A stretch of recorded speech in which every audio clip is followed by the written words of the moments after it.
All right, everybody, today I'm going to be going through how to create a really cool watercolor effect using salt to create a sky that kind of looks like it has a little bit of snow or iciness, or you could even use this to maybe recreate an aurora borealis.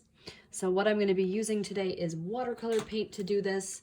It does also work with markers. If you add water on top of markers, it just won't work as well as if you were going to use watercolor paint. But the first thing I'm going to be doing is I'm going to be creating the outline of my landscape. So I'm going to actually center this on my paper really quick.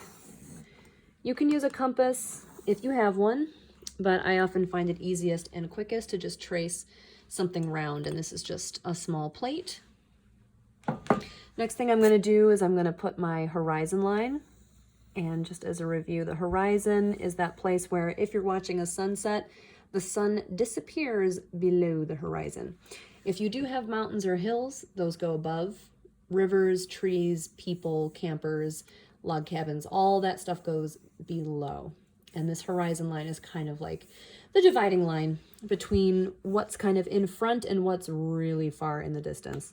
So what I'm going to be doing next is just kind of with pencil first, I'm going to sketch out a general outline of my mountain ridge.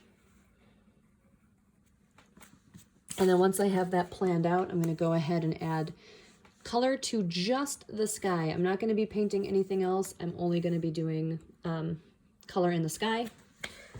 I'm going to be using two colors today. I'm going to be using red watercolor and purple watercolor and a water cup with a brush. And I also have, it's hard to see, but there is a little bit of paper towel down here to dab off my brush in case I get too much water on it. And then right here, I've just got a little bit of table salt, which I'm going to use later. So the first thing I'm going to do is wake up my paint. If you're ever using watercolor paint and it hasn't been used for a while, it's probably going to be dry to the touch.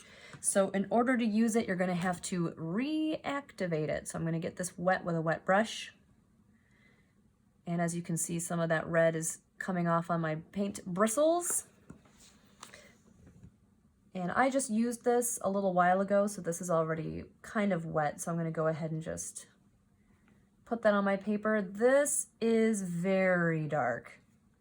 So I'm going to just kind of move this around a little bit and kind of spread it around. This is a little bit too dark for what I want to do, so I'm going to add a little bit of water. I'm not going to add more paint, I'm just going to add water. The water is going to help this paint kind of like ooze around a little bit more. It's going to kind of help it spread around and cover more area. And it's also kind of making the paint lighter. It's thinning it out.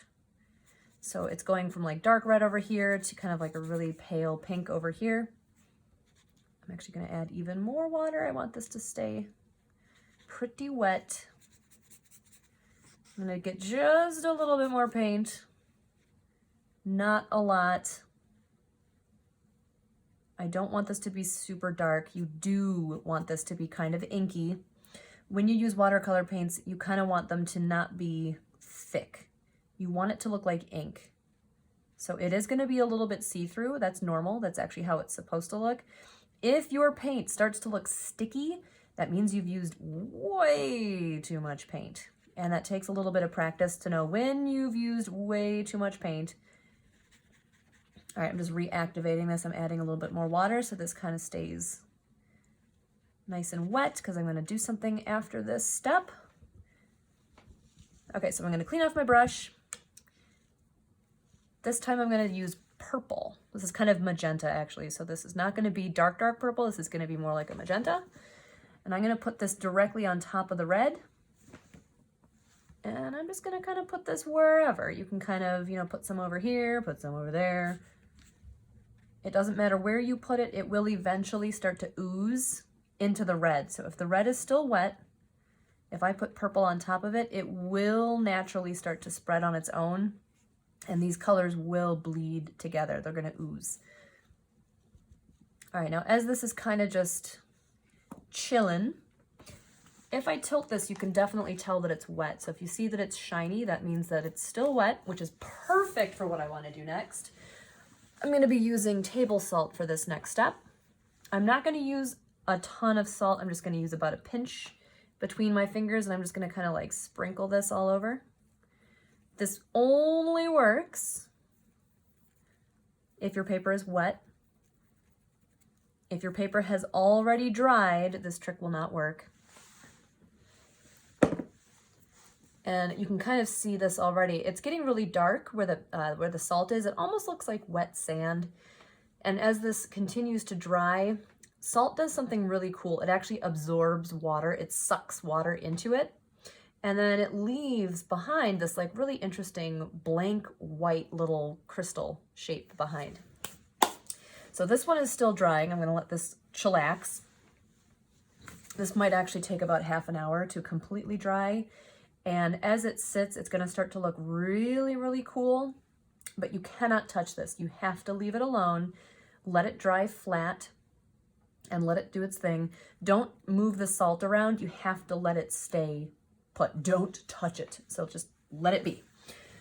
Okay, so here is what it will look like when it's dry. This one is from the morning, and the salt has kind of been sitting on here all day. And as you can see, wherever the salt went, it sucked up all the water and left these really cool white crystal shapes behind. And so now that this is dried, I can actually kind of brush the salt off of this, and it will leave these really cool snowflake patterns in the sky. So depending on how you put the salt on your paper, you might get like an aurora, you might just get cool looking snowflakes, or you could even maybe make it look like fireworks. I don't know, whatever you want it to be, or it could be stars. So this is a really cool trick that you can use with salt on wet watercolors. So again, this one is still kind of soaking, it's still drying. It's starting to do some cool stuff over here. Maybe it's a little bit hard to see. In fact, let me zoom in a little bit. Okay, so right here you can sort of see that it's starting to leave those little white crystals. Over here, as this dries more, it's going to start to look even more awesome. And then this one is already fully dry, and it's got that really awesome texture. So once this is totally dry, that is when you can start to go back in with your Sharpie markers and start to outline your mountains again. You can start to use your ballpoint pen to do shadows and make those mountains look 3D like we practiced. Or if you're not doing mountains, you can also then, whatever details you're going to add below the horizon, so like rivers, trees, people, you can add that below. So yeah, have fun experimenting with this technique. And yes, it does also work with markers. So if you color with marker, get the markers wet with water and sprinkle salt on it while it's still wet, it will also do this, but you'll probably have better luck if you try this with watercolor paint. But yeah, good luck everybody. Have fun experimenting.